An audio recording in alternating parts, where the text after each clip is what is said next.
Welcome to Pay It Forward.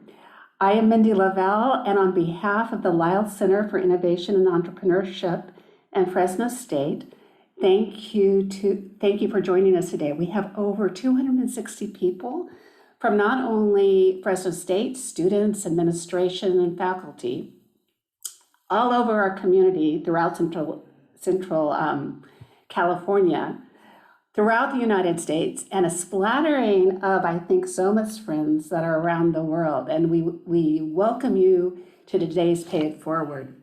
Since 2015, we have been trying to provide an avenue to bring together Fresno State students of all disciplines and a wide, diverse network of community professionals. From the beginning, there have been three primary goals. The first goal is to create an interdisciplinary forum where students throughout the Fresno State campus, regardless of school, college, or department, could meet for meaningful conversation and dialogue with community professionals from Fresno and the surrounding communities. The second goal is the commitment to provide a free sit-down lunch at the event for both students and community-wide professionals. Sharing a meal provides a sense of community and establishes a foundation for networking and conversation. The third goal is we would like to feature a speaker or panel of speakers with roots to the Central Valley that will share his or her personal and professional journey with the audience, with the intent to inspire our students. Over the years, we have transformed to meet new opportunities and create additional value. We've extended invitations to Fresno City College as well as Ridley College and local high schools. Prior to COVID-19, last March, we held 24 events in person, and these were all luncheons and typically met 2 to 3 times per semester. However, given the restrictions brought on by COVID-19, we made the decision to convert the programming into a webinar series. Although this did not allow us to achieve all 3 of our goals, it did continue to provide important programming to the students in our community and has continued to attract well over 200 people per session. The second goal is the commitment to provide a free sit-down lunch at the event for both students and community-wide professionals. Sharing a meal provides a sense of community and establishes a foundation for networking and conversation. The third goal is we would like to feature a speaker or panel of speakers with roots to the Central Valley that will share his or her personal and professional journey with the audience, with the intent to inspire our students. Over the years, we have transformed to meet new opportunities and create additional value. We've extended invitations to Fresno City College as well as Ridley College and local high schools. Prior to COVID-19, last March, we held 24 events in person, and these were all luncheons and typically met 2 to 3 times per semester. However, given the restrictions brought on by COVID-19, we made the decision to convert the programming into a webinar series. Although this did not allow us to achieve all 3 of our goals, it did continue to provide important programming to the students in our community and has continued to attract well over 200 people per session. Today is no exception. This is our 5th webinar since last March, and I am really excited that we have the opportunity to have Soma here today, and I'm going to introduce her shortly. But I do want to say that we're keeping our fingers crossed that we as a community will be able to go back to our in-person meetings starting this fall. So at the end of today's presentation, I'll give you a little bit more information about what we're planning. As I thought about today's presentation, I thought about all this attention being paid around the British royal family. One would think that the UK had a monopoly on monarchs. In reality, there are 26 monarchies in the world, a fascinating network of kings and queens, sultans and emperors and emirs, who rule or reign over 43 countries around the world. One of these countries is Cambodia, a country located in Southeast Asia between Vietnam, Laos, and Thailand. Today, we are fortunate to have a Cambodian princess with us, Soma Norodom, and she will be our featured guest. Soma will share her personal and professional journey as a journalist, a writer, radio and talk show host, media manager, a sports commentator, one that I know she really enjoys, marketing director, philanthropist, and as she calls herself, a royal rebel. Soma is a direct descendant of King Norodom I, the founder and patriarch of the Cambodian Royal Family. Her father, His Excellency Prince Vavani Norodom, was a third cousin of King Norodom and was a lieutenant colonel in the Khmer Air Force during the Cambodian Civil War and trained pilots for the U.S. Air Force in Thailand. Cambodia, for some of you who may not know, is a constitutional monarchy, which means that the king is the head of the state and representative of the country and its people in diplomatic affairs. The head of the government in Cambodia, by contrast, is a prime minister who is responsible for creating and enforcing policies. Soma was born in Cambodia, but when she was 6 years old, Soma and her family were among the first Cambodians sent to the US days before the Khmer Rouge regime took complete power of the country in 1975. In the 4 years that the Khmer Rouge ruled Cambodia, it was responsible for one of the worst mass killings in the 20th century, with over 1.7 million people killed. Soma and her family were fortunate to leave the country when they did. However, this did not hamper their love for their culture and country that they had to leave behind. Soma grew up predominantly in California and attended Fresno State, where she earned her bachelor's and master's degree in journalism. Upon graduation, Soma began building her career in media and in marketing. In 2010, Soma traveled to Cambodia to visit her ailing father, who had returned to Cambodia to help rebuild the country after the fall of the Khmer Rouge. Her visit turned out to be a 4-year stay. Shortly after arriving in Cambodia, Soma established the first English-speaking radio talk show in the country and became a columnist for The Post, a regional newspaper. In just 3 months, her column quickly became the #1 most read section in the paper in Southeast Asia. Soma's passion and strong efforts to address social issues and promote freedom and strong efforts to address not only social issues, but to promote freedom of expression caught the attention of the government. In late 2012, she was accused of incitement by the government because of an article that talked about the future of the monarchy.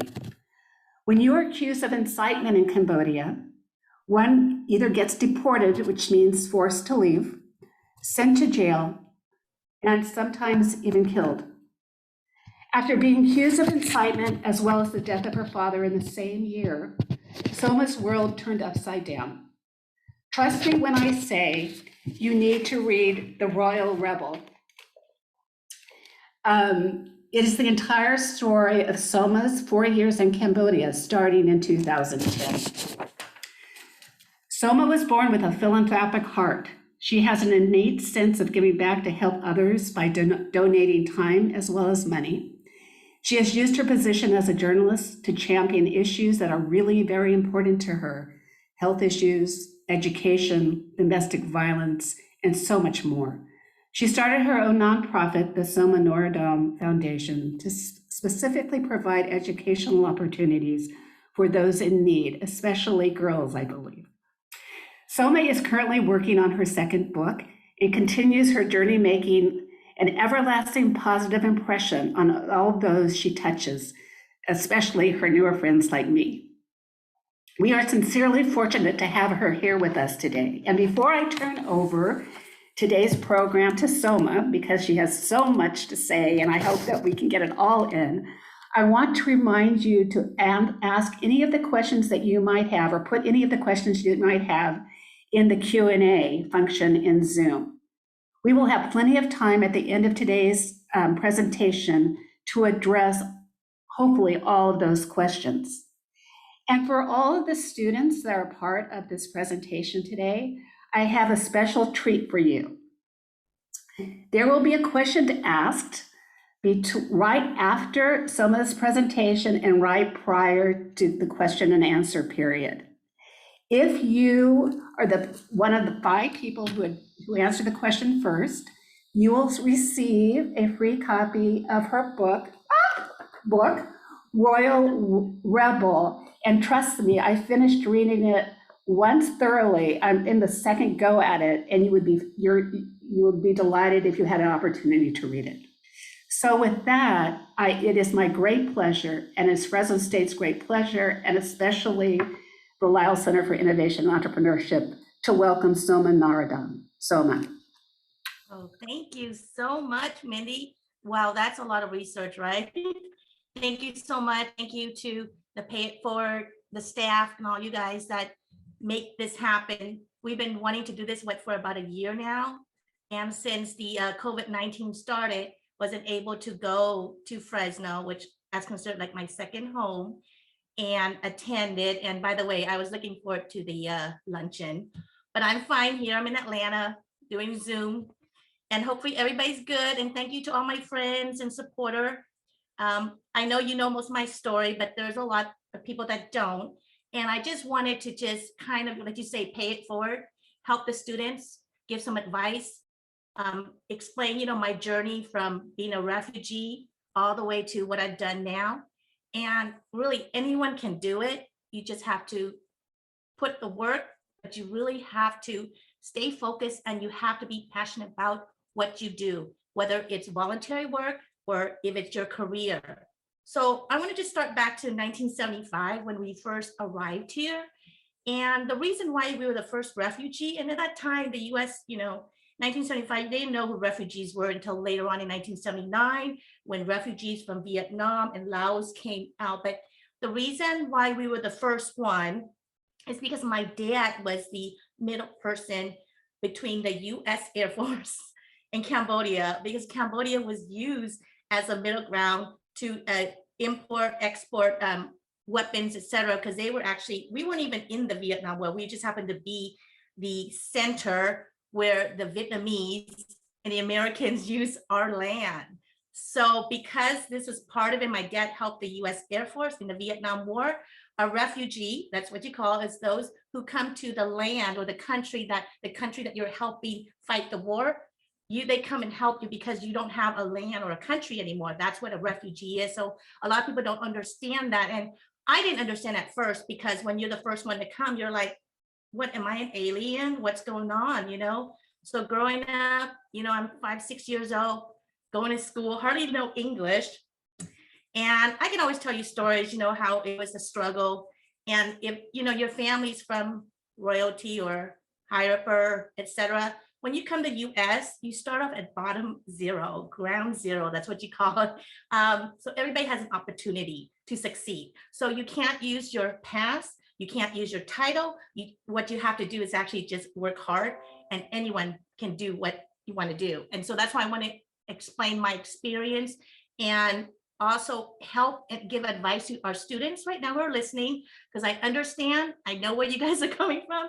I've been a student, and it wasn't 4 years to graduate Fresno State, it was 5, but we'll start that in a little bit. But so coming out as a refugee, let's see, 1975, we were at Camp Pendleton, which is in San Diego. And after that, we all, there was only about maybe 10 families. We were sponsored by usually an American, and this was my dad's colleague, who was one of the lieutenant colonel in the Air Force. And he happens to live in Chattanooga, Tennessee. So think of Chattanooga, because I'll be talking about that later. He sponsored us to come here. We had to get, of course, paperwork, Social Security, etc. So then you have a alien card, and then later on the years, you go and get your citizenship. So you do it the legal way. So let's see, growing up in Southern California, 5, 6 years old, not knowing English. And actually my elementary school was in Torrance, California. And later on, we all built the Long Beach community. So the majority of Cambodian Americans are in Long Beach, which is the biggest population next to the country of Cambodia. But I just remember going to school, not understanding because I don't know English. And here I am, blah, blah, blah. And you're gonna wonder, how does she know English? Well, guess what? It's memorization. And I just memorized words, and I memorized like the spelling. So later on in years, I became a spelling bee champion. I don't even know what the word means. I just know how to spell. So you use that skill. And so anyone can really learn English. English is really not a hard language to learn. But growing up, yes, we were, considered alien. They don't know what refugees were. We look different. Sometimes they will say, "Oh, are you Mexican?" But no, they don't know who Cambodians are. And yes, there's some, and then going into from elementary school to junior high, we were bullied. So now you call it, bullying, which you have the issue of cyberbullying nowadays with the internet.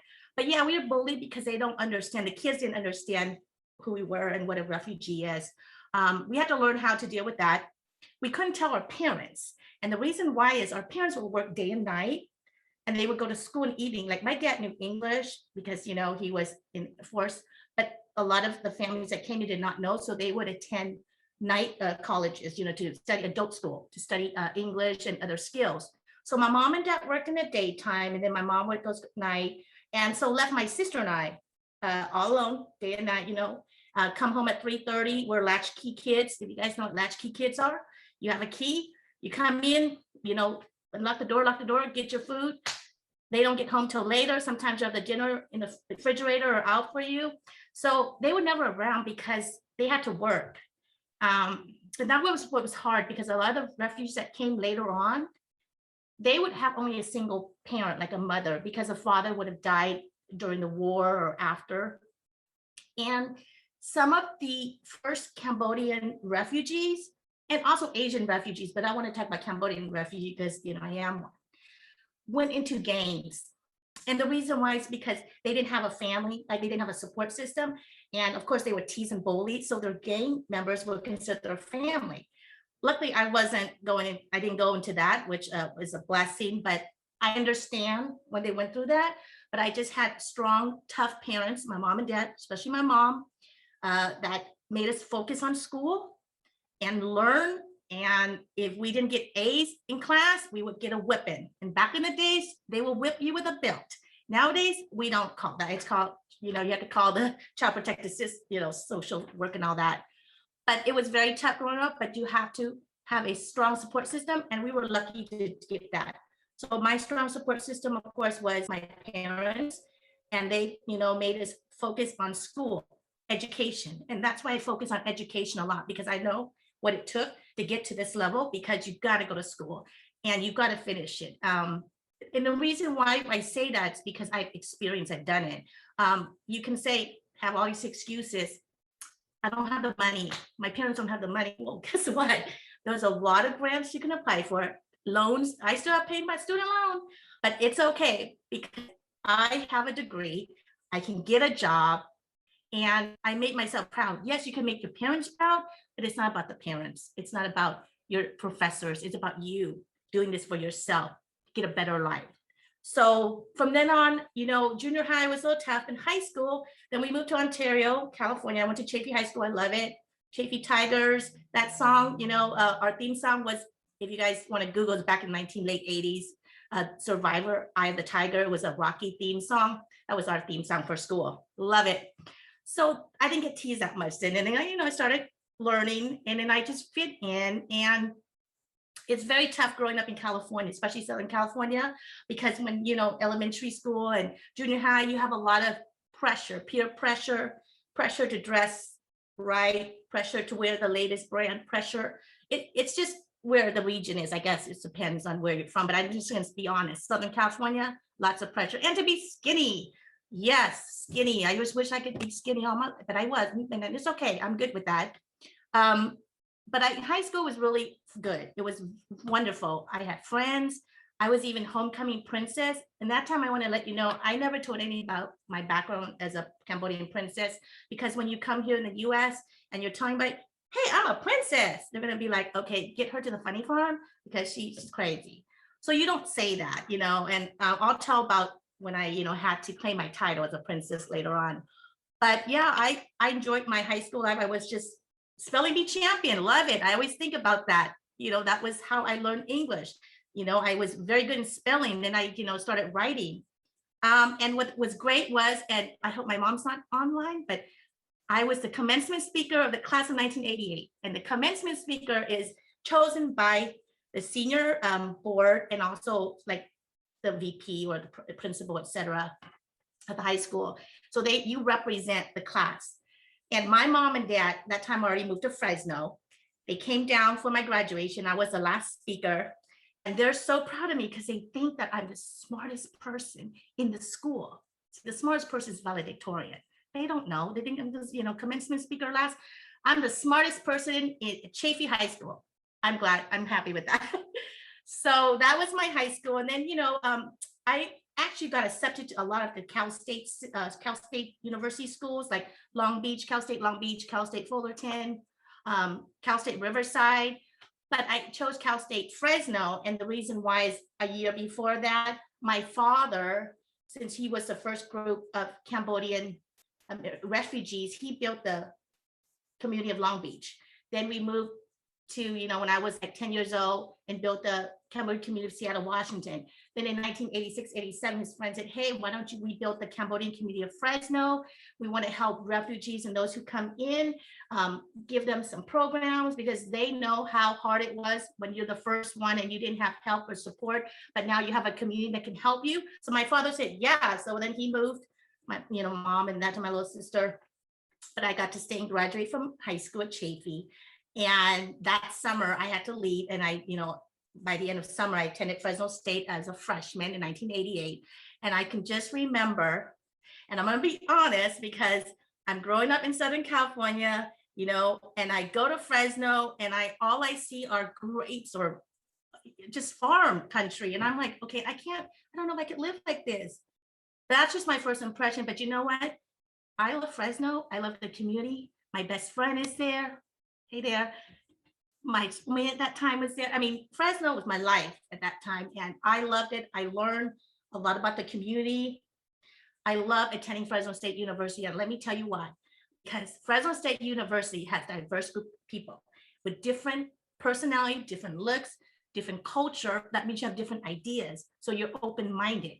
So what's great about it is I can say, yeah, thank you, Fresno State, for grooming me to be the way I am. I love it. And that's why I always will give back to the university. And that's actually one of the advice for students out there is, let's say you do graduate and you go somewhere, and always remember to be in contact with the university and also with your professors. And I know years later, your professors aren't going to be there anymore, the way they passed away, or you can't get a hold of them anymore, but the university will always be there. And I've been very active and involved still with the Fresno State Alumni Association. A lot of times in any events I'll go, I'll do speaking engagements. I like to just give back. And of course, we have the financial support we give back to the university. Because you think about institutions and companies, those who has helped you move up, always remember that. That's why it's called pay it forward, because you want to help those who help you before. And so my first year, so I wanted you guys to know, okay, I was just like, this is the university. Okay. I could not get my schedule right. And I did not want to get a 7, 8 o'clock class. And I had to, because I was going full time. And full time means it's 12 credits or more. And most of the classes I needed for general ed, which is good to get general ed out of the way, was all like 7, 8 o'clock. And I'm like, I can't do this. And I'm going to be honest with you, because I like to go hang out with my friends afterward at night, and I cannot get up to go to school. That was the first year. That's why it took me 5 years to graduate, you guys. Usually 4 years. But the first year I kind of just, got used to the university lifestyle, Fresno, just everything. So yeah, the first year I had a hard time. I remember getting my first D. Yeah, D, yes. You're not supposed to even get a D. You have to get a C or better. And I'm going to be honest with you, all my school years, I've never been an A student. I've always been a B plus, but never really a C, but I got a D, my first D, and it was an 8 o'clock history class. And yeah, I'm going to be honest, I hardly went. And for those students out there, you guys, if you are not a morning person, do not take 8 o'clock classes. You can find other classes later, or if you have to get it, then you can't go out the night before.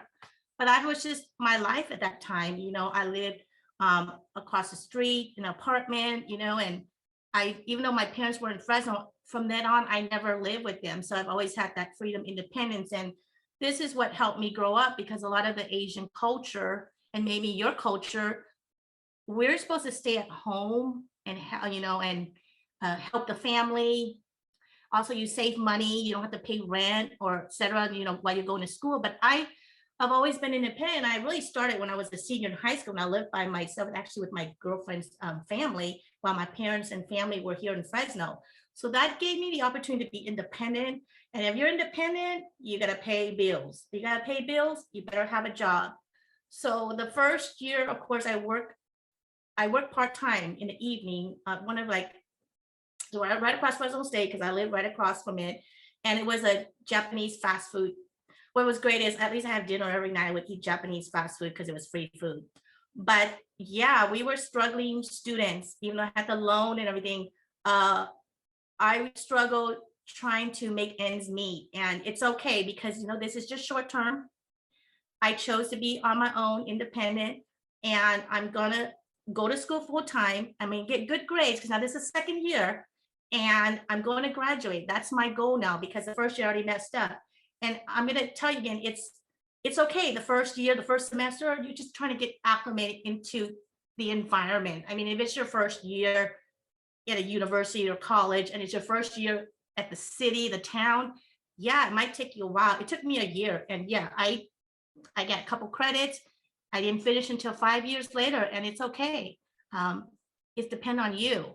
But I learned, because I remember taking one of the classes, and I'm going to tell you, you have some tough teachers and you got some easy teachers, and you'll know, because you'll ask friends and stuff, and former students, they'll tell you, don't take this professor or take this professor. So one of the class I remember was taking from Dr. Ed Emanuel. I'm just gonna just say the names out. And he was in the drama department, and everybody loved his class because it was like over 100 people. It was easy. You can get an A as long as you were 10. That's what we heard, instead of no, I don't know what happened, but that I didn't get an A. Dr. Emanuel is the type, if you don't listen to this class, he's going to call you out. I'm going to just say that. So one day we're in class and my girlfriend's asking me something, and he sees me not paying attention to him. He didn't see my girlfriend talking to him, or if he did, he called me out.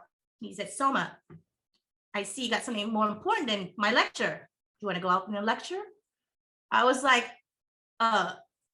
no, Dr. Emanuel.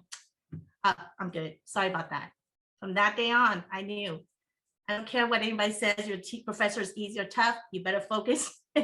You better focus on that and not pay attention to whatever your girlfriend was doing. And we didn't have smartphones back then. Can you imagine we did? No, we didn't have smartphone. We didn't have pagers until later. So you got to focus. Who cares what they say? This is the toughest professor, the easiest. Just get it done and focus. And I did. So my second, third year, it's great. I'm going to graduate fourth year, and then I get this algebra class. I am not a math expert, and I had to pass. By the fifth year, I did pass that. There was another math class, and okay, if I don't get a C, I'm gonna, just one class. If I don't get this C, I can't graduate.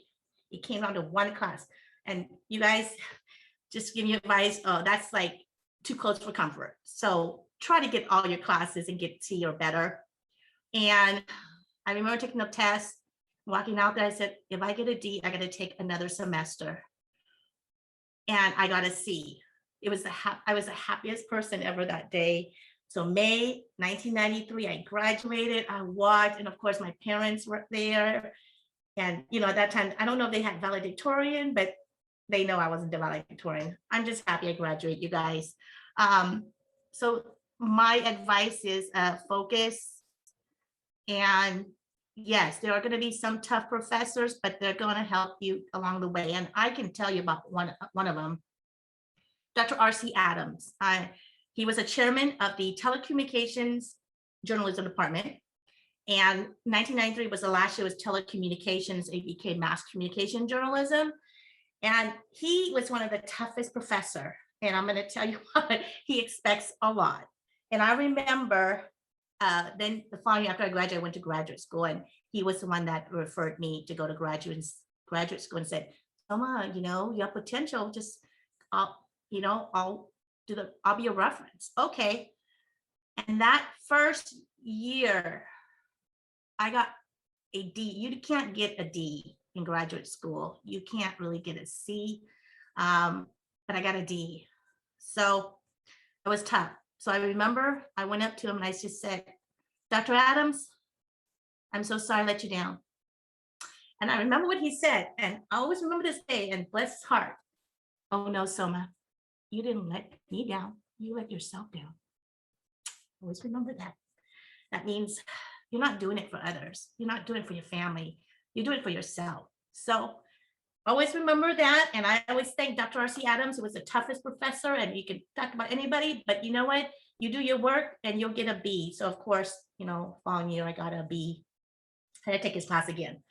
But that's just some of the advice I wanted to give you. And also during college, it's good that you do some volunteer work and also intern in your field. Now, I didn't get to intern in my field because I had to work, but I did do a lot of volunteer work, and I started because in 1990, I was chosen as a California Raisin Bowl princess, which if you guys know the college bowl games, Fresno State back then was really good.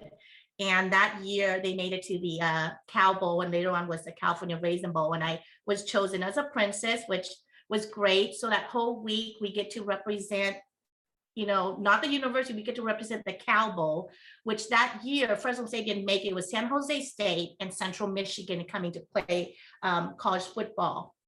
And I just remember it was the best time of my life. I had a whole week off from school. My professors all knew it was a big deal. Like, okay, your excuse, because it's the California Raisin Bowl, and Fresno State is hosting it. So yeah, you're off for a week, but doesn't mean that you don't get to do homework. So I'm off for a week, but I have to do homework still. So of course the following week I had to just get back to my schedule. But I loved it. And because of the Cow Bowl, the California Raisin Bowl, the organization, they actually got me involved in doing charity work. And I really started when I was young with my dad, because he was always helping the community. But this was really more of myself, you know, going out and certain organizations or issues or charity organization that you believe in or support, go out there and volunteer. Now you have, you know, access to the internet, so you can pretty much Google an organization or a issue that you believe in, just call them up, email them, stop by, and just say, hey, you know, I'm very supportive of your organization, et cetera. I just like to maybe volunteer a couple hours if you have any. A lot of times I'm not going to say no, but I'm sure we're talking about after COVID, you know, I'm sure you can do that. But back in the days, in the early 90s, a lot of organizations needed volunteers, and I really supported a lot of the organizations that was in Fresno, the Boys and Girls Club, and kids with HIV, which later on in Cambodia, I supported that organization. So it's good that you volunteer. And another good thing is, I'm gonna have to tell you, if you guys are math or engineering majoring in it, and you're not like in mass communication or English or writing, it's okay, but it's good that you have this skill of writing, because you're going to write wherever job you take or whatever field. You got to write. You got to be able to write. You don't have to be an expert, just write. And why I say that is because once you know how to write, you can pretty much write your own book. See, you want to be a storyteller, and you want to be able to preserve your culture, your history, and your experience. Everybody has a story to tell. You don't have to go to the extreme, like, okay, like, but everybody has a story to tell. And if you feel that your story, start putting together a journal, blogs, and just write it. You can hire a ghostwriter, but pretty much people want to read what you're writing. So when Wendy was talking about Royal Rebel, and thank you for reading that, Mindy, the first half of my book is really from blogs back in 2010. And the second half, I started writing. So really keep a journal, keep a blog. Oh, even on your Facebook, you know how you have those little contents that you write with a picture? That helps too. Because we want people to preserve, like I said, the history, the culture, and it's good that you write and you're a storyteller. It's if you say that you can't write or you're not a good storyteller, just think about, let's say you all gather all together, let's say a Thanksgiving or Christmas, and your family wants to know what you've been up to. You're telling them what you've been up to. You're a storyteller. This is just important. I always believe that is because my background, you know, like being the first refugee and then coming back later on and claiming your title as a princess, no one has written anything about it. So Royal Rebel is the first book about it. And I want to preserve my history and I want to preserve my culture. But the most important thing, I want to preserve the experience and let others read it so they can relate to it. And that's what those are just the tips I want to give you guys because it's helped me out. Like I said, another thing is try to stay in contact with your university, be involved, put yourself on the list of the, you know, alumni association. Always stay in contact. And the reason I say that is because I had two professors during my college from 1988 to 93. I stay in contact with them till this day, and they're actually listening to this webinar right now. And James Wilson and Joel Fowler, retired now, and they've helped me out. The class was just fun. If you love media, and that time it was radio, television, broadcast. It was more hands-on. James Wilson was more into radio because he was a radio sportscaster. Joel Fowler was more into video. So back in the days when we were in class, we would make our own music video. And if you remember 1990, it was so great to make a music video. I mean, back in the days we had MC Hammer, and then we got to make our own music video. And I remember I put my little sister, who's like 4 or 5 years old, in the music video. So I always want to thank them because later on the year, which when I went to Cambodia, I had to create the first English speaking radio talk show. And guess who I contacted?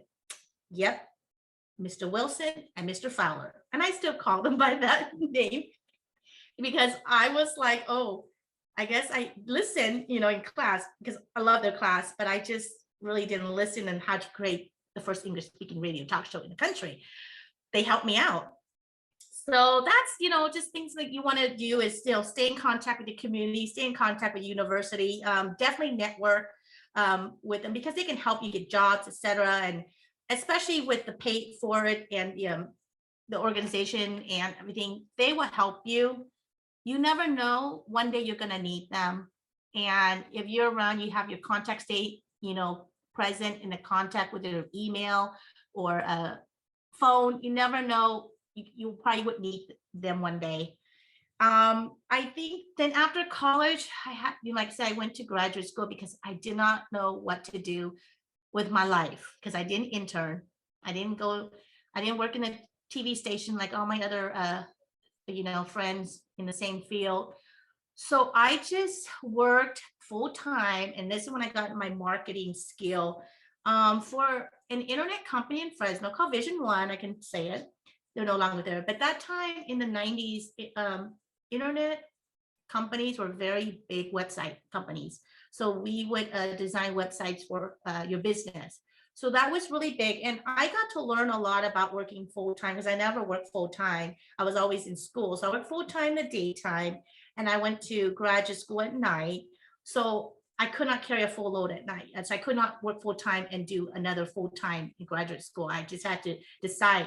So I said, okay, I need to make some money because, the loans are coming in. But like I said, if you continue with school, you don't have to pay your loan yet. So I worked full time and then I went to graduate school part time. And that was life. You got bills and then you fall in love, you get married, have kids. But I didn't have kids. I did fall in love and I did get married. And so I was like, oh, this is my new life.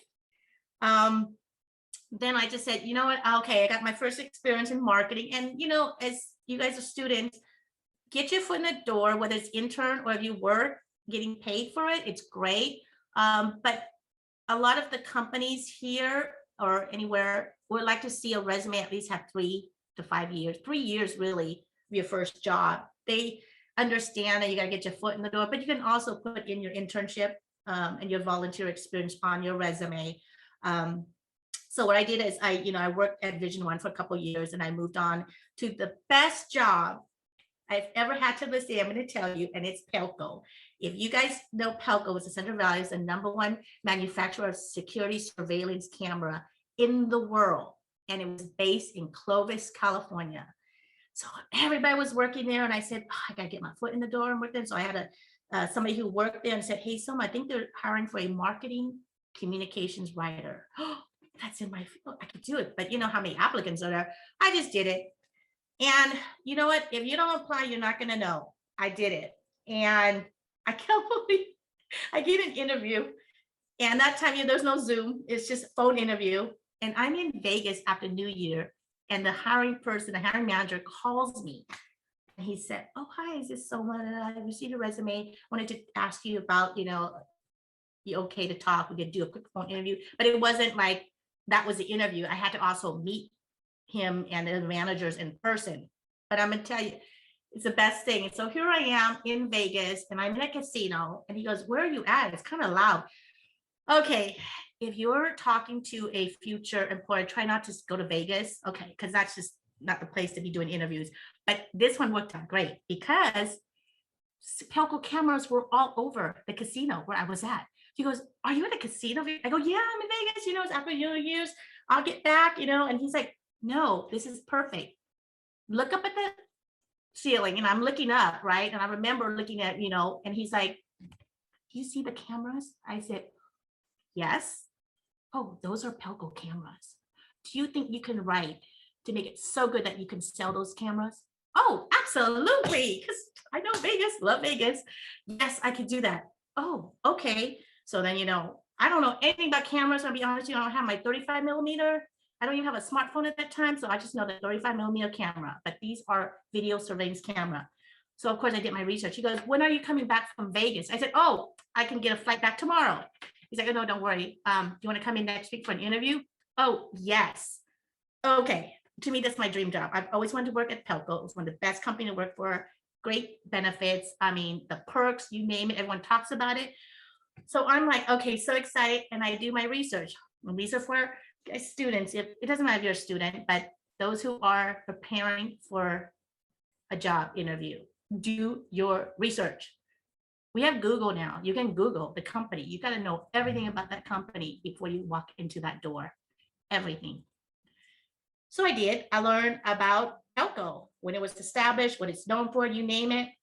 So he meets me. He's the communication manager for the marketing department, and he brings the graphic designer manager along. And at first they were already watching me because this is Pelco. They got cameras everywhere. So they're watching me in the lobby. So this is another thing. They got cameras everywhere now. Do not be on your smartphone or whatever. Just just sit there and just wait or read something to show that you're like excited or you're prepared. Do not go on your smartphone. Thank God I didn't have a smartphone. So they were watching me the whole time when I was doing the lobby. And I remember looking at a magazine. It was Pelco Press. That's the magazine I'm going to be writing. So I finally get the interview, and it took like a week or two. And he calls me and he's like, Soma, how are you doing? This is Howard. Hey, Howard, how you doing? Are you in Vegas? Oh, no, Howard, I'm at home now. I'm at home. Well, we wanted to offer you the position, And that time during the interview, they'll ask what your salary requirement is. So they already know what the range is. So when they're offering you the position, they're going to send you a letter for you to accept it. And then their salary is going to be in there. But I still remember that day, my first best job interview, the best company to work for to this day is Pelco. And then later on, I worked really hard at Pelco and I got promoted. And the owner wanted to create a team called the customer relations team. And he mentioned I want someone to be able to host customers, give them a tour, because we built the cameras there on campus. So the tour is about 2 hours. You can see how the camera's built from, what you're doing, you're soldering all the way to boxing it up and shipping out to customers. And I just remember the owner, the president was saying, we want to create a customer relations team because now Pelco is getting big, it's getting recognition because of 9/11, what happened. We were the only cameras on ground zero. So he was like, I just want someone to be in charge of it, you know, like a Soma, you know. And so the VP of marketing and the VP of sales was there, and they were like, Soma's not going to quit her job and do this because it's something new and etc. So then one of the manager talked to me and said, you know, there's an idea. They want to create this program. They want you to head it. Would you be willing to do something like that? You know, I know you're comfortable with your job. You know, this is good. You love what you do. And I was like, you want me to create something out of the blue or whatever? Yeah, yeah, you know, it's just an idea, but no big deal. You don't have to do it. And I was like, I'll take it. So I took the challenge. And let me tell you, customer relations team became the #1 program. And we were the first one. I was actually the first one that he hired. And I thank the president owner, rest in peace, Dave McDonald, for the opportunity. And I, you know, to this day, I always think about moving up, being promoted, because see, if you work, your employer is going to know what type of worker you are, whether you're good or not, because they'll refer to you. They'll say, oh, maybe she would be good. Or, but in that case, he didn't say, you know, I want someone like Soma to host it. He didn't think I would switch, but it's always good to continue and to move because it's opportunities growth, because you're going to grow. And I learned a lot being the PR, the face of Pelco. I loved it. I learned, and it was time. I was at my highest peak. And in 2010, actually, I quit in 2006 so I can move to Atlanta to become a sports commentator. And I love Atlanta. By the way, I'm just going to tell you, it was another culture shock. I go from California to Atlanta, and everybody's so sweet here. And they give you sweet tea, and they call you y'all. You know, it's the Southern hospitality, but I loved it because it was the city where all the sports were, just like LA, but I wanted to get out of California. And I did do that. I did a lot of things in Atlanta that pushed me to get to where I am. Like I said, if you want to do something, just work really hard, do your research, and then do it. Like I wanted to be an actress, like an extra, not an actress. I can't really act in Tyler Perry movies, and it was in Atlanta. And so I said, you know, I'm gonna try it. So I found it online, went to the audition, and here I am going online. I get all these people, you know, in front of me going, oh, I've done this, I've done that. And I didn't even give them a resume for it's an acting resume because it's different than a resume that you have right now. I gave them what I have right now. And I don't even have a headshot. I actually went to one of those picture photo places at the mall and just took it. That's my headshot. So I learned, and guess what? You just go in, you do it, and you get it. So I was in several Tyler Perry movies, and I love that. Thank you. That was just fun. I'm not an actress. They wanted, then the producer saw me, and they wanted me to do this TV show in Atlanta. And I was like, I can't really memorize lines. I'm sorry, I'm not really an actress. I just want to do like 1 or 2 lines or extras. And they're like, well, we can help you, you know, just attend acting school, you know, and then we won't give you too many lines. Just I go, are you sure? Because I can't do it. But I shouldn't have said that. So I went to acting school and I did it. I'm still not like a professional actress. Like you will never find me, you know, win an Oscar, but I did it. And I did that on the side while I was working full time. Loved it. But then 2010 came and I'm at my highest peak right now in Atlanta. I'm getting, you know, sports broadcasting, acting. I even have a boyfriend. And then all of a sudden my sister called me and said, yep, Dad, you know, he's only has 4 more years to live because he was on dialysis and he wants to pass away in homeland.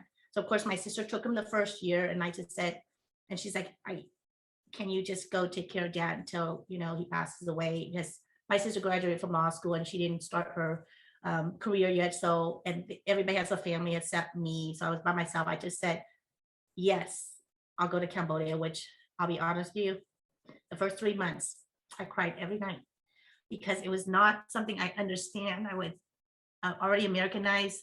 I don't understand the country, the culture. And then I'm thrust into the limelight because I'm a princess. So if you understand what Meghan Markle went through, I already went through that. I did it because I just said, you know what, you only have one father. Your jobs can come and go, and so is your boyfriend. So I moved, and I remember telling my girlfriend in Atlanta and stuff, I gotta go. And I did. And it was the best move, the best decision I ever made in my life, because number one, to fulfill my father's wish. That's the most important thing. Number two, I was able to get back into the country where I was born and understand the culture and experience that. That to me, that's the best thing, because you have to go back to your roots. Because I don't remember. I was like 5 or 6 coming here. And I did. I learned a lot about the country, the culture. You're a journalist, you're a reporter, you do research. Yeah, I mean, I learned a lot about the country, and I did do my research.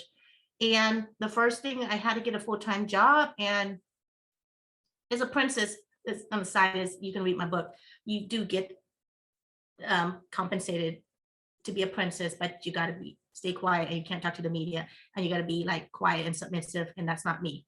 So I said, I'm gonna get a full-time job. And what was great was, I remember Dr. Cole, he was raised in the US as well. He said, we want to create the very first English speaking radio talk show in the country. Can you do it? I mean, here you are talking to one of the most powerful person in the country, and he's giving you one of the best, opportunity, and you don't say no, you just do it. So I said, sure, yes. He goes, okay, next week, give me a proposal. Tell me how you want to do it. Da, da, da, da, da. Thank you. I go back home, and I am emailing Jim Wilson and Joe Fowler. And I said, I got this opportunity. Please help me. We did. We put together, how I was going to do it. And it was actually by the university that's going to sponsor, and it was Princess University of Cambodia, PUC. They actually follow, they have, it's a college, one of the biggest and most popular college in the country, and they do follow the Cal State system. So it was great, because I came from the Cal State system, and he saw my resume. He's like, you can do it. I did get a lot of naysayers. I got negative feedback because I'm a woman, I'm doing this, no one has done this. Okay, so you're going to get people that are going to be negative, and they're going to just say you can't do it, or just people that are just not supportive of you. Stay away from those people, because they're, number one, they're either jealous, number two, they can't do it, number three, they just don't want to see other people succeed. So stay away from those people. Okay, so I did. So I focused on it, got my proposal together, gave it to Dr. Cole, and he goes, impressive. And then he said, let's talk salary. I'm like, yeah, if you could come up with this and you do this, you're gonna be rewarded. So yeah, the salary was no issue. And I did it. It was an hour and a half talk show every night. And I remember one of the speaker came, the US Embassy sponsored Ralph Bedlighter. He was one of my hero. He was a journalist that did the Iraq war. He was out there live, everything. And he comes into, and he's about, to be interviewed. By the way, I had to move my schedule around because he is VIP from the US Embassy. He comes in, he goes, you do a show for an hour and a half, and you do it 5 days a week? I said, yes. He goes, I have a show for an hour, and I cannot do an hour and a half 5 days a week. So you get this from someone who's a big idol. That's a big deal. And he goes, what's your secret, Soma? And I said, coffee. And he laughed. He goes, really? I go, I'll be honest with you, I never drank coffee until I moved to Cambodia. I guess everybody drinks coffee so they can have energy, but it was a joke. I said coffee, and he was just impressed. The interview went very well. I told him I'm a big fan later on. You don't say I'm a big fan before, because then either the interview won't be, later on you can tell them like you've been a fan and da da da. But it's all about doing research.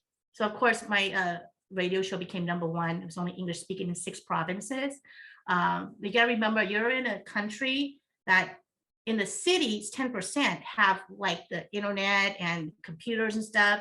But in the country, they don't. And all they have is radio or even TV. But radio was still the #1 form of communication in the country, especially out in the country. So I felt, wow, I made an impact. Never thought I would make an impact with something like this. And here I am going back to my country and making an impact to Cambodians, my people. And I'll be honest with you, it was the best feeling. My dad was so proud of me. Then, all of a sudden, I have to do the royal thing. Princess Soma, you're invited to do this, and now you're, a star, and now this and this.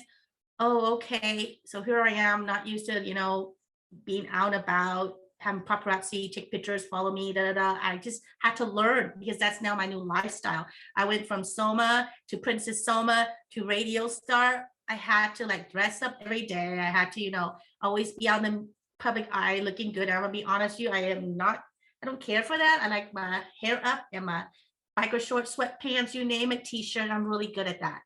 But I had to play that part. It's just part of the job. And like I said, when you go out and you work, you kind of just got to dress up, because it's always nice if that's part of your job. You don't have to dress up, don't dress up.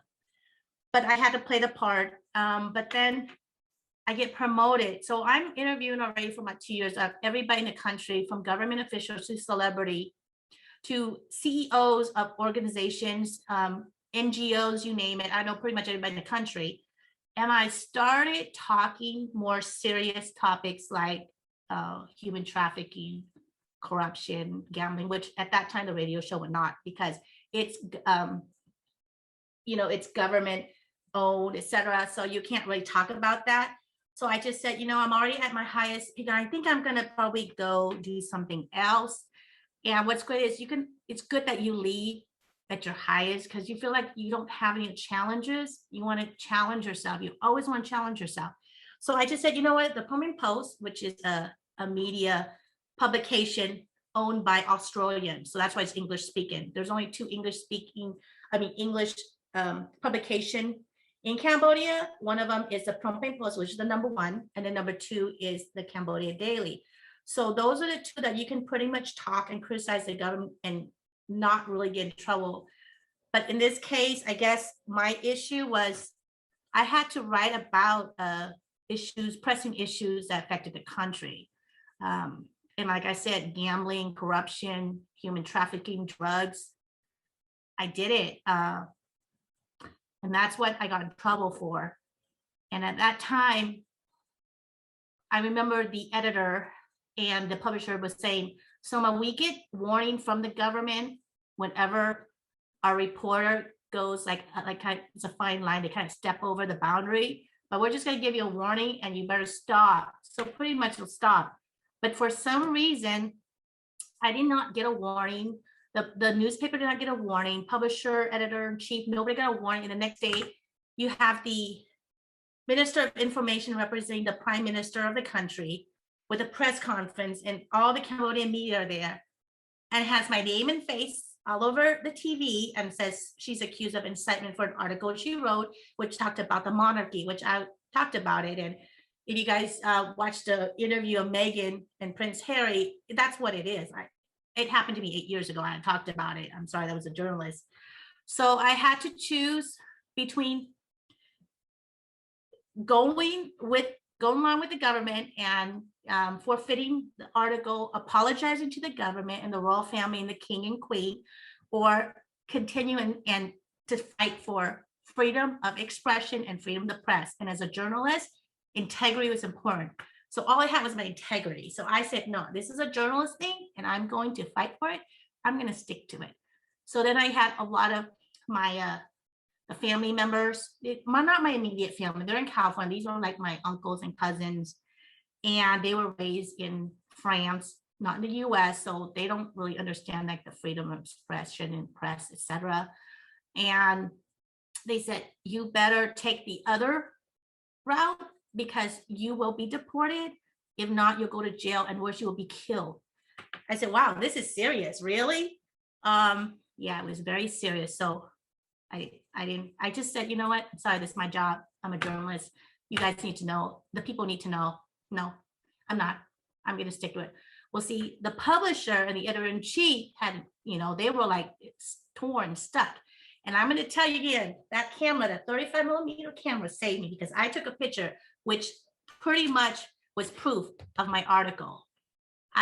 They called it a meeting. I had the publisher fly in, of course, another publisher, the owner come in from Australia, the editor-in-chief, the senior reporter, all, and said, why did you do this? Explain to me. And I said, here you go. Pictures are worth 1,000 words, and this picture saved me. So they said, okay, we will stand by you. To this day, yeah, I stuck to it. I got a lot of threats. Every once in a while, Prime Minister will be on TV and says, Princess Soma needs to explain why she wrote about this. Da, da, da. There's only one time that he let me be at peace and alone because my father died 2 months later.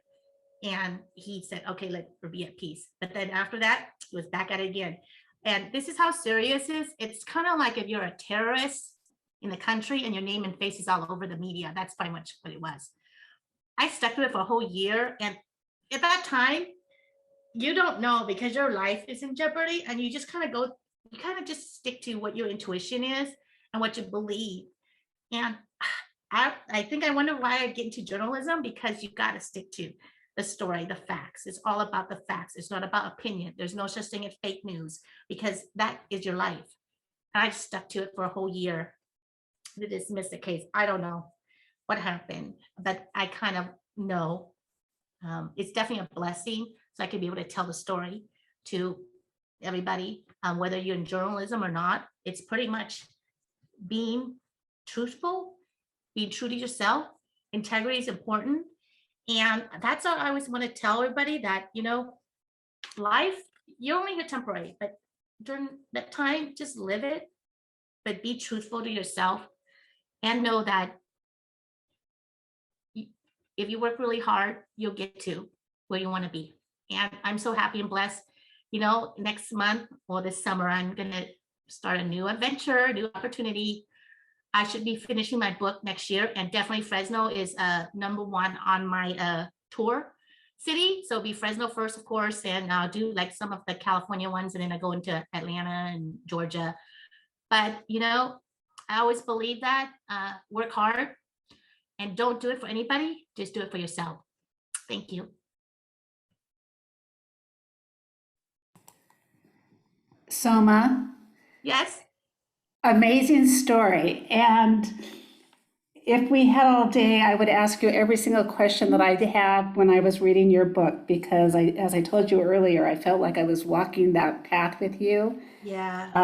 And there's so much you could say, but before I open it up for questions and answers, but first of all, thank you. But before I open it up for questions and answers, I do want to pose to the students that are here a question.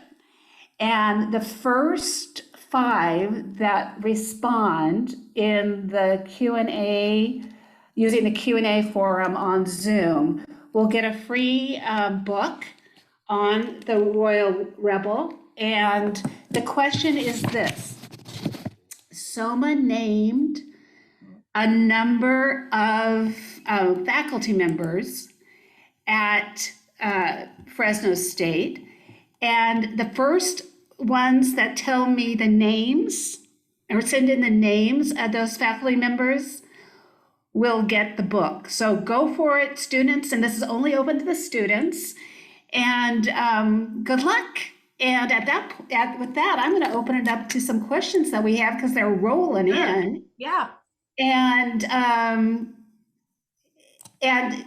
you need to write for the students that are sending in. Before I move, please make sure that you send in all of the faculty members that Soma, and there were 4 of them that Soma listed and in her presentation. The first question that I have you mentioned in the very beginning that your sponsor was the person that sponsored your family when you came from Cambodia was located in Tennessee. Was that the first place you moved to when you came to the United States? And if so, yes. How did that influence your upbringing? Yes, because it was Chattanooga, and I'm going to be honest with you, I'm in Atlanta, and I'm going to be probably moving to Chattanooga soon. That is like a 360 full circle, because you learn, you know, what's great is I've lived all over, and you just pretty much get acclimated to your new environment. And don't be scared to move. Don't be scared to make changes, because that's growth. You're growing, and you don't want to be stuck at one place. I mean, if you do, it's fine, but be able to journey out, travel. There's more out there than just what we see in the US. And yeah, I'm starting to love Chattanooga. It's great. Yeah. The second question I have is, how important was community building activities to your school success? Oh, that's important. You know why? Because see, the university is part of the community. And a lot of times if you're in not a big city, I want to say not a small city. I mean, Fresno to me is kind of middle market. Fresno State at that time, it was the community. So you have to get involved in your community. You got to go out there and support your community, whether you're buying products from local business people, whether you're supporting their cause. Because see, you're attending the university, that is the community. And that time in 1988, that was mainly what we have. We didn't have like the Save Mart Center. We didn't have, what is it, the big shopping malls that they built. This was like 1988, and at that time we just had Fresno State and then other community they started building. So it's very, very important that you do stay active in your community. The next question I have, Soma, and the questions are open up to all attendees today, students and community members. It's only the one question about for the book that was opened up only to students. So please continue to share your questions. We have a bit of more time left. Another question that I received had to do with when you went back, or when you went to Cambodia I guess it was 2010, what was the feeling? What did you have? What was the biggest surprise that you had? And the second part of that question is, do you think you'll return? Okay, I get about that. I'll return when the Prime Minister passes away. I don't think he'll let me in. I'll be honest with you. If I land in the airport, I'm a US citizen, by the way. I also have royalty status. They didn't take that away from me. If I land in the airport, they can arrest me because it's the jurisdiction, and the US does not have any right to get me back. I would be stuck there. So I think I'm just going to wait until the Prime Minister passes away. But yeah, I was very shocked getting there. And I'm going to be honest with you, it's a different country. You're not in the US. Lots of mosquitoes. You got to speak mosquito net, etc. Just things like that. You got to learn. But I loved it. Oh, and it's hot all the time and humid. You don't really wear makeup. I don't know how you're gonna look good without makeup, but you get used to it. But like I said, you have to acclimate to your environment, because at that time I'm taking care of my dad. It's not like, oh, I have a choice, and you have to make the best. And yes, for 3 months, and nobody knew this except my sister. Well, I don't know, maybe she didn't know until now. I cried for 3 months because I was homesick. I cried for 3 months every night because I did not want my dad to know. I did not want to be here. But guess what? It was the best decision I ever made, you guys. I till this day, things happen for a reason, and I'm so glad I made that decision. One of the thing that made me laugh, not laugh, but I had a huge smile when you brought it up in your book, was about Mike's Burgers. Oh, yes. Being like In-N-Out Burger. For those of us who are from California, we know how wonderful In-N-Out Burger is. And Soma explained that whole, this famous institution in Cambodia. When anybody comes to visit me, and I didn't mention, my fiance, but I'll mention toward the end about the book. I would take them to Mike's Burger because Mike's Burger is an American institution. That means that Mike was raised in the US in California, went to In-N-Out University to learn how to make good burgers. And now he owns several Mike's Burger in Cambodia, and all the expats, all the foreigners, all the VPs, anybody that comes to visit Cambodia goes to Mike's Burger because they want a piece of the American lifestyle, and Mike's Burger provides that. To me, it's like the In-N-Out Burger of Cambodia, and I write about that because I love it. And actually, Mike was one of the sponsors of our radio show. So whenever I have guests and they've never eaten Mike's Burger, you gotta remember, Cambodians, they've never eaten burgers. They don't eat that. So they come in, I would actually call Mike to come and serve burgers. And my show is so unique that you can eat and drink for an hour and a half while I do and interview you. Yes, loved it. So we'd be eating Mike's Burger while I'm interviewing. If I had known that, we would have had burgers today for you. Oh, I know. Hey, on another note, what is the one thing when you returned, and I know you were probably filled with all sorts of different emotions when you had to leave the country in 2014, and you were mourning the loss of your father, but Is there anything that you particularly miss about your time when you were in Cambodia? Yeah, I miss the people because my people, I miss helping the country. I miss fighting for, like I said, social injustice. I mean, I still do it, overseas. I miss going to the village. I miss interacting with kids with HIV there, which I was an ambassador, and dealing with, and speaking and mentoring students at the universities, etc. I miss all that human interaction. You can still do it with a Zoom, but it's not the same. It's just to be there. I just miss everything there. But like I said, when I came back, things happened for a reason. And like I said, God has a plan. And my plan was to come back and fall in love again. I never talked about it. And I fell in love with my soulmate. So, things happen for a reason. I do hope to get back. Like I said, I'll just wait for a while. When you described in your book about, and in other interviews you've had about how, like, your first experience wearing, I mean, your first royal Attire. responsibility that you had to take on when you went back, officially take on. Can you describe that for our guests today? Yeah, I'm going to describe you. We call this outfit bun, but if you don't know what that is, you can Google it. But just remember, if you were like growing up in the 1990s, late 80s, MC Hammer pants, we had to wear those. It takes two people to put that together and take it off. So you cannot go to the bathroom unless you bring two people. I had to wear that. I had to learn the protocol. I had to learn everything about being a royal family member. I did not care for it. Okay, it was great. I'm fine going to the royal palace once or twice a year to pay respect, but I could not do their daily responsibility when I was working full time, when my other family, the cousins and stuff, did not have to work. And that's what they did. Like I said, that's your responsibility. That's your job. You are a princess 24/7. My job was radio host. My job was columnist. I'm a princess, not 24/7. I couldn't do it. So I did not accept the Did you get a responsibility. lot of pushback from your family that was there? Yeah, I did. Was like, you're a princess. You need to not be vocal in the media. Well, I'm the media. I gotta be vocal. You're a princess. You Exactly. gotta be quiet and submissive. Okay, I'm not gonna be, because I grew up in the U.S. I'm gonna speak my mind. So it's things like that because they grew up in.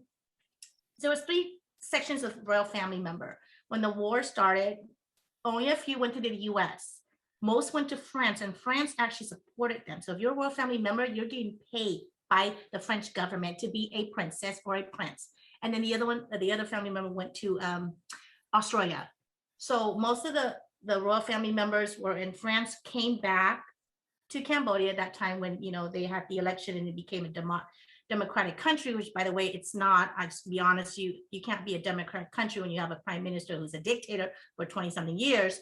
But that's how we divide the royal family. So the US royal family kind of understand the freedom, the independence, being outspoken, because we grew up this way. And I'll be honest with you, I'm so blessed to grow up in the US versus France. Yeah, it's, I think you realize, we all realize when we have the opportunity to travel, even if we were born in the US and US is our home country, how fortunate we are. And sometimes we take it for granted how much we have in our own backyard right here. One of the other questions, well, there's several more questions, but one is, what is one of your happiest memories having to do with being in Fresno? I love Fresno, Mandy. I love being a member of the community, and I love being that week of a princess for the California Raisin Bowl.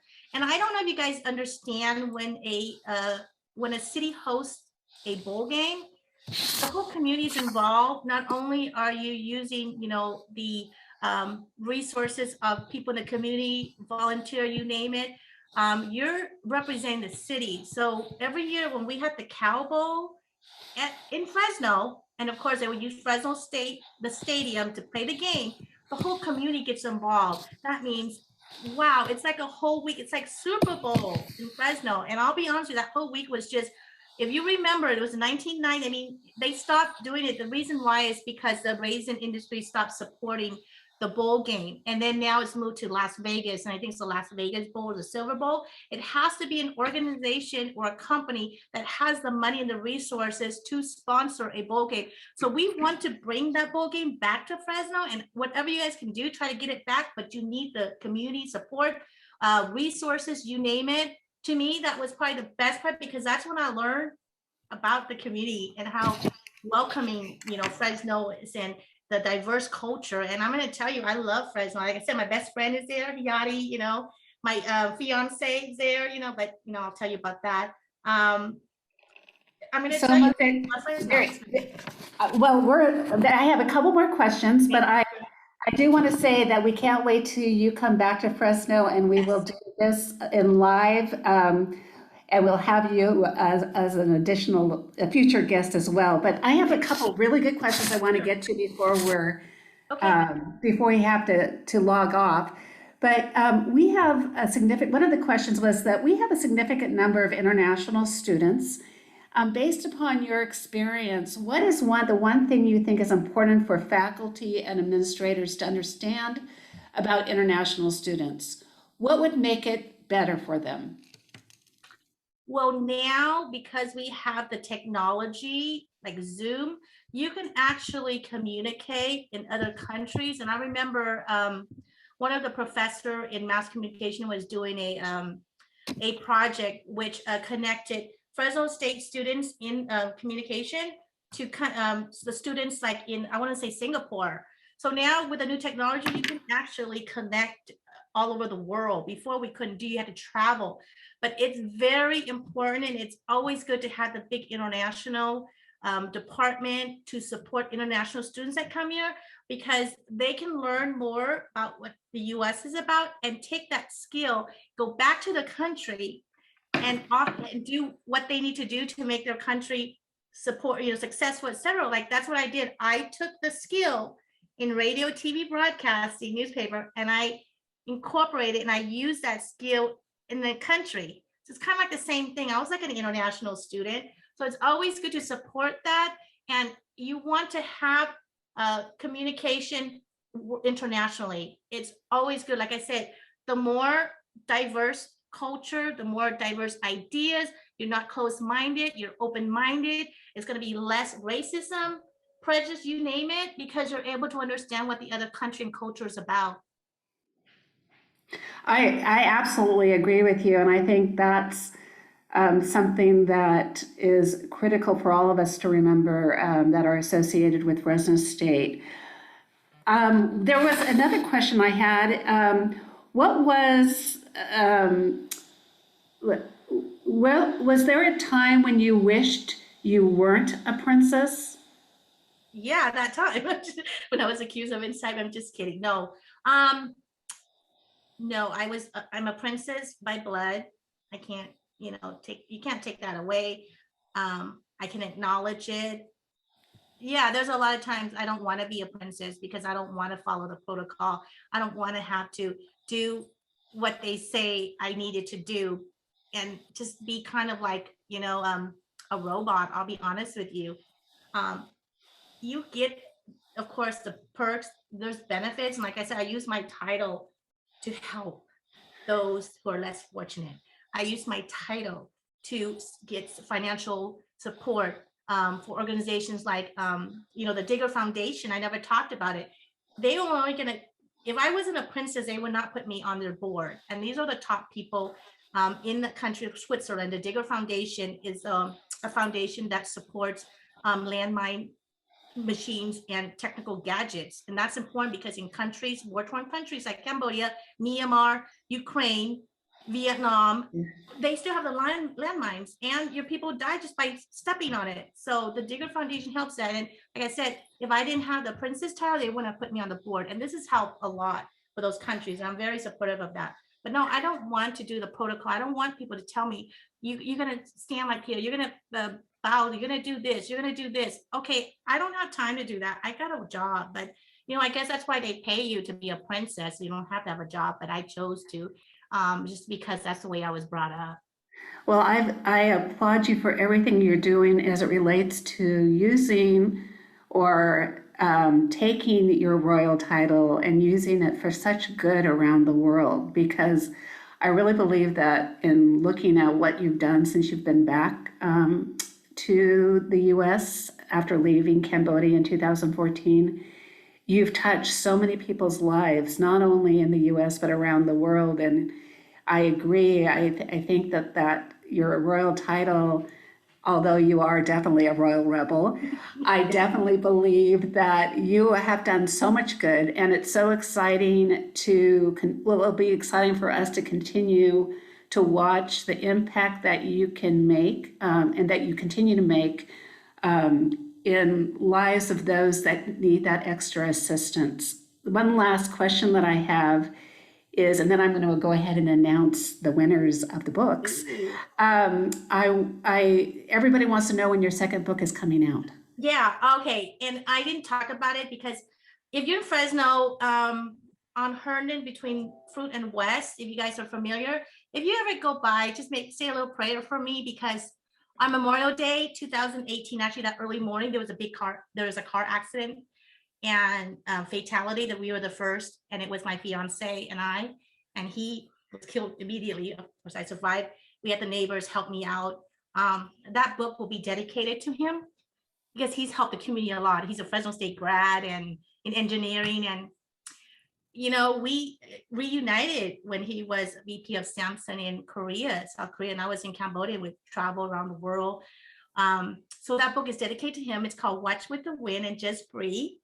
And it's going to help those who have lost a loved one.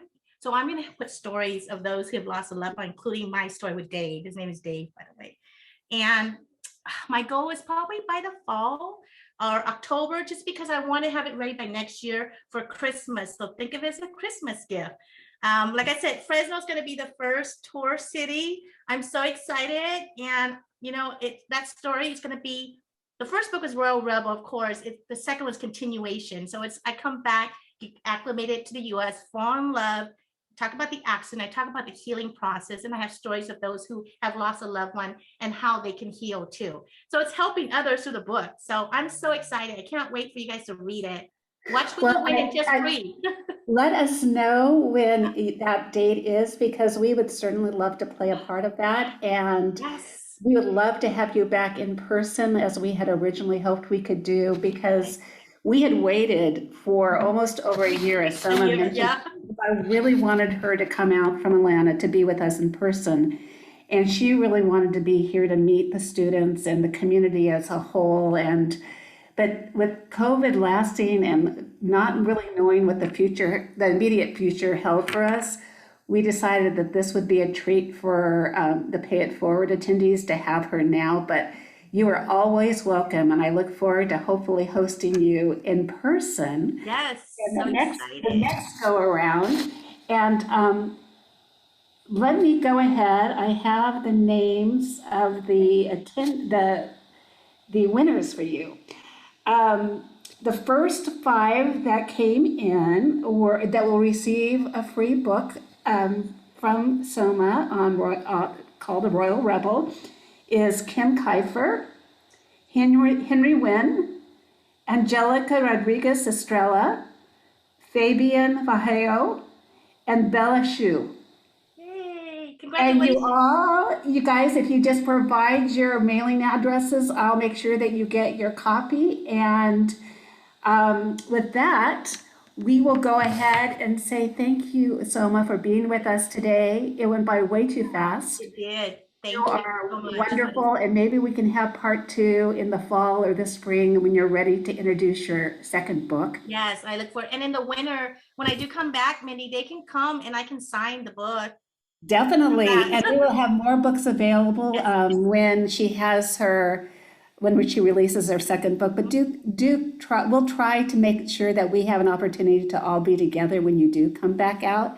I'm so excited. And I wanted to also remind everybody that is in attendance today, number one, thank you for being here, because the community members who give up their time, as well as the students who are here, some for the first time and some returning, this event couldn't, and Pay It Forward in general, couldn't happen without you. And it's your desire to continue this program that keeps it moving forward. And we have been moving forward since 2015. And in the fall, our goal is to meet in person in the Satellite Student Union. And we are very excited to be back together. More about that in late August, but we are already lining up some fabulous guests, just like Soma and the ones that we've had over the last few years. So anyway, look forward to that. Thank you for coming today. Soma, you're wonderful, and thank you for sharing your personal and professional journey with us. We're looking forward to continue to follow you as you continue down your path, and how fortunate we all were to have you not only as an alumni of Fresno State, but willing to pay it forward by coming back and being with us today. So thank you so much.